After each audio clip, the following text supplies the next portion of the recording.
Ba-dum.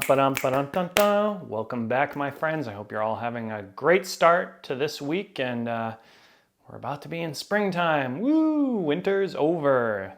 Thank God. I am so appreciative of all of you. Thank you again for all the new subscribers. Thank you for all the likes and the comments. I got a bunch of great comments on yesterday's video about the unconditional love and the absence of light and darkness. That was a very informative video, and I think it did a lot of justice. And I think this one is gonna touch on my last video as well about the unconditional love. And I got some comments from people that said, not only do they take the unconditional love, they want to steal it, but they also try and destroy it. So I thought I would give kind of a secondary video today on that aspect of not only are they trying to take all of the empath or the chosen person or the person of light, energy, life force, but they're trying to destroy it as well. And so I kind of thought deeply yesterday. I'm like, okay, what would be the reasoning for that?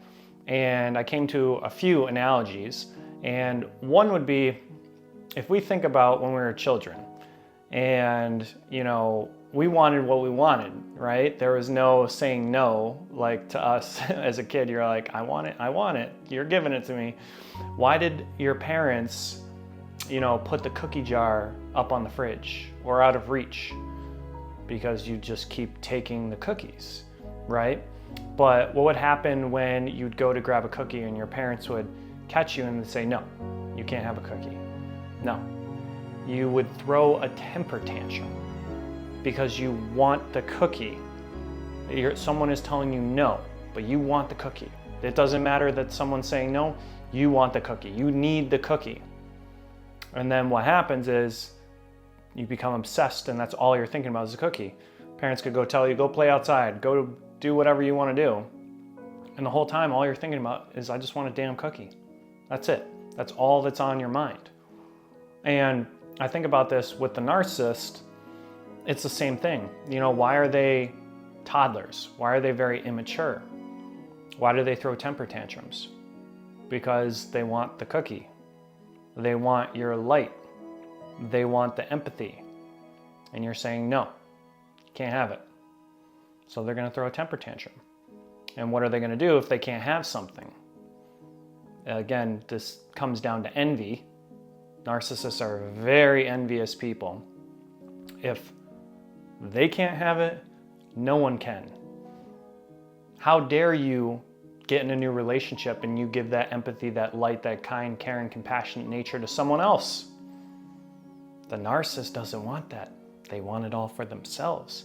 So if they can't have it, then no one can. That's why they try and destroy you. Right? And if we think about this, I think about, God forbid, let's just say you went blind. You lost your vision. Complete darkness. What would you give to be able to see again? What would you give to be able to have your eyesight back? Everything. Everything. You would give every dollar you've ever made in your entire life. You give everything you own to be able to have vision, to be able to see the world. And I think about this as the same thing as the narcissist. The narcissist can never feel empathy. It's impossible. Again, I talked about this in the last video. They can cognitively understand what empathy is on an intellectual level with enough therapy, but they can never feel it. That part of their brain stopped developing. There's studies on this. You can go down rabbit holes and look at like trauma in children and narcissism, BPD, all that kind of stuff. And they talk about in the amygdala, which is the emotional center in your brain, stops developing in childhood when you go through severe trauma.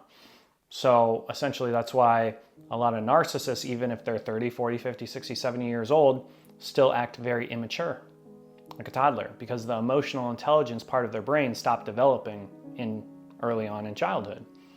So if a toddler is gonna, fight tooth and nail to get a cookie, and the narcissist, same thing, that emotional part of their brain did not develop past childhood, everything that they want now that you don't give them, they're going to throw a temper tantrum. And if we know that a narcissist can't feel empathy, it's the same thing as the eyesight, what would you do to be able to have that feeling, to have empathy? Anything. You do anything.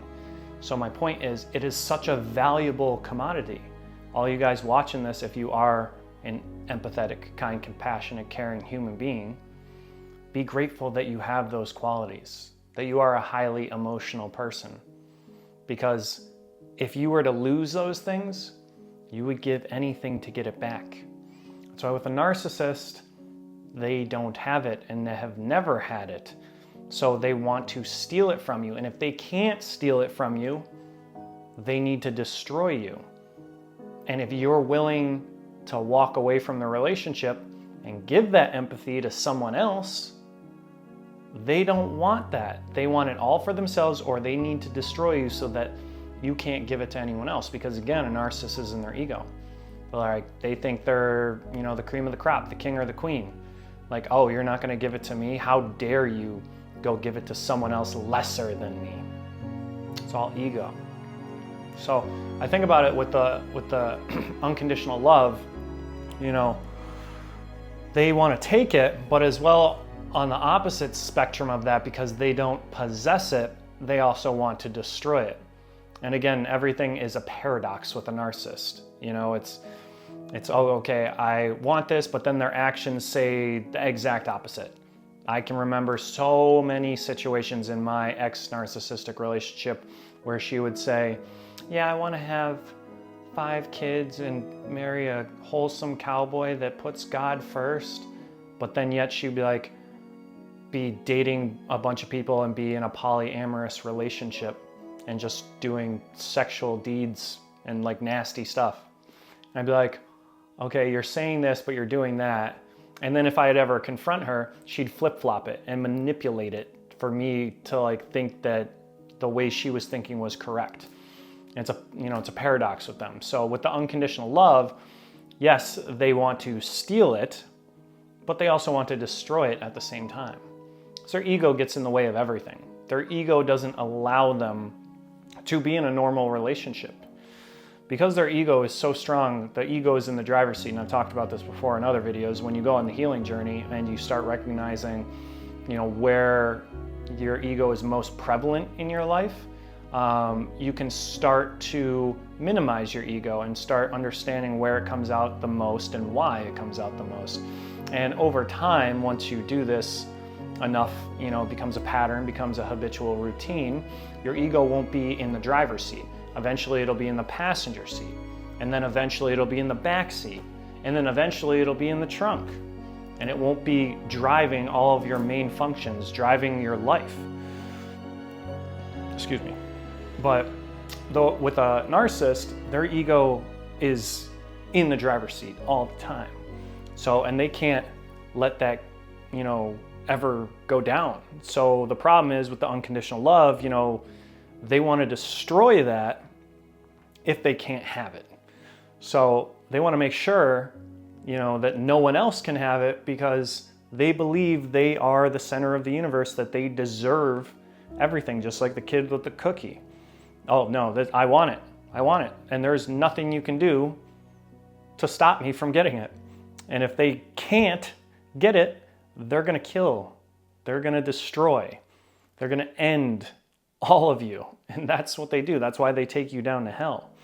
It's sad that, there's human beings out there that can't experience that unconditional love or can't make it for themselves.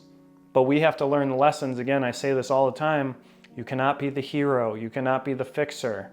You've been that your entire life, and has it ever worked out? No. Because you need to be the hero and the fixer for your own life. That's how you attract someone else that is fully healed. If we know that a narcissist is meant to destroy, that's what they do. They destroy everything. They sabotage. Doesn't matter what you have, what you give them, they're going to sabotage it.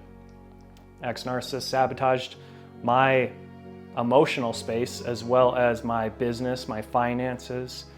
I could go down a rabbit hole of so many things she sabotaged. But it was all just to see that I wouldn't do better, that I wouldn't become better. Because again, the narcissist never, ever, ever wants to see you rise up above them. They're extremely envious. I'd say, if anything, that's probably their biggest sin, fault, envy, greed. But when someone is envious, there is no saving them. You can't save the envious type of person. Because if someone is in their ego all the time and they're envious of you, what's going to happen? They're going to put on a false illusion, a mask, to make it seem like they're not envious of you, that they're all hunky-dory, that, nah, nothing phases me, I'm good, like, yeah, go do whatever you want. Like, that's the attitude of the typical narcissist. It's like, yeah, I don't care. But deep down inside, you know if they are envious, they are in their ego and they have pride, that it's just a false illusion, it's a mask, it's a protection barrier so that you can't see how broken they truly are. They walk around and put on this strong face for everyone, for the world, to show that they're this awesome, amazing person, but even deep down, they know they're not. That's the reason why they find the empaths, because especially the unawakened empaths, because then the manipulations can run so much deeper. Because if you're unawakened and you don't know your true power, the narcissist is gonna, one, try and steal that from you and also put you down so that they can feel more powerful. But as soon as you start awakening and understanding your true potential and how much you have to offer in this world, the narcissist doesn't want that. One, you're figuring out who you truly are. Two, you're figuring out who the narcissist truly is. So the dynamic is gonna get broken eventually. The mask slips and you see who the narcissist is and what they're truly trying to do to you. So with the unconditional love, just know whether you notice that they were, trying to steal all of it, or they tried to destroy it, that it's internally in you as an eternal being. It's not something that someone else can destroy or take away. It can, for a short time, it can feel like that. Sure, it could feel like that, but it's just an illusion. They're stealing your energy, so you're gonna feel down and bad about yourself. But it's an internal part of your soul. It's not something that can be destroyed. So if you felt in a down time, like you gave all the energy and it's taking you a really long time to get back, it's gonna come back. All that unconditional love you can give to yourself, all that energy you gave to the narcissist, you're gonna end up getting it back threefold, if not tenfold. Everything you put into the narcissistic relationship will come back to you. It might take a little bit of time. It took me, I think, 6 months just to be able to have normal, I won't even say normal, just like somewhat motivation to even go to the gym, to work out.